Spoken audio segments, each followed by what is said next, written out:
Bagaimana sih perbedaan sistem pendidikan di Indonesia dan sistem pendidikan di Amerika?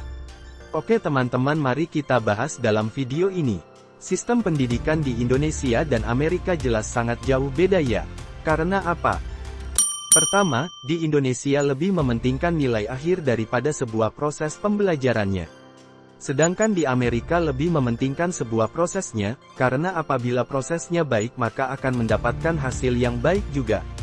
Kedua, jika kita ingat kembali dari sekolah dasar hingga sekolah menengah atas, kita selalu diajarkan lebih banyak menggunakan materi. Materi tersebut juga terkadang melebihi kapasitas otak kita untuk mencernanya. Itulah yang terjadi dalam sistem pendidikan di Indonesia yang lebih banyak menggunakan materi dalam setiap pembelajarannya, sedangkan di Amerika mereka lebih menekankan untuk belajar langsung praktik di lapangan. Mereka menggunakan teknik belajar dengan praktik atau learning by practicing. Karena pada dasarnya belajar dengan praktik langsung itu memudahkan kita untuk mengingatnya dan itu lebih efektif dibandingkan dengan menghafal teori saja. Ketiga, di Indonesia masih membedakan antara jurusan IPA dan IPS untuk ke tingkat SMA yang membuat para siswanya hanya dapat memilih satu di antara keduanya, sedangkan di Amerika, mereka bebas memilih mata pelajaran apa saja yang diminati. Cara yang dipakai Amerika dapat membuat seorang siswa mengenali kemampuan yang dimilikinya. Keempat, di Indonesia para siswa enggan untuk bertanya pada gurunya di jam pelajaran, karena mereka tidak mau dikep bodoh oleh teman-temannya yang lain yang sudah mengerti. Sedangkan di Amerika mereka lebih memilih untuk bertanya apa yang tidak mengerti kepada gurunya di luar jam pelajaran. Bahkan di Amerika guru membuat sesi tanya-jawab pada jam pelajaran setelah semua materi dijelaskan guna untuk membuat siswa lebih aktif, menambah komunikasi antar siswa dan guru dan untuk melatih rasa percaya diri siswa. Kelima, di Indonesia ujian nasional menjadi patokan untuk kelulusannya. Di Indonesia juga melihat nilai rapor sebagai patokan apakah anak tersebut pintar atau tidak yang memuat para siswa stres dan depresi karena harus mencapai nilai minimal setara dengan standarisasi yang sesuai dengan yang ditentukan pemerintah. Sedangkan di Amerika tidak terpaku dengan nilai yang ada pada rapor untuk melihat kepintarannya.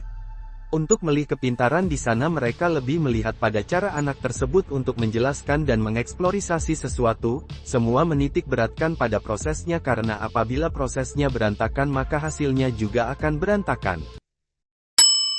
Keenam, di Indonesia terkadang gurunya tidak hadir dan pihak sekolah guru yang bersangkutan tidak menyiapkan guru pengganti untuk mengajar, makanya di Indonesia ada istilah jam kosong.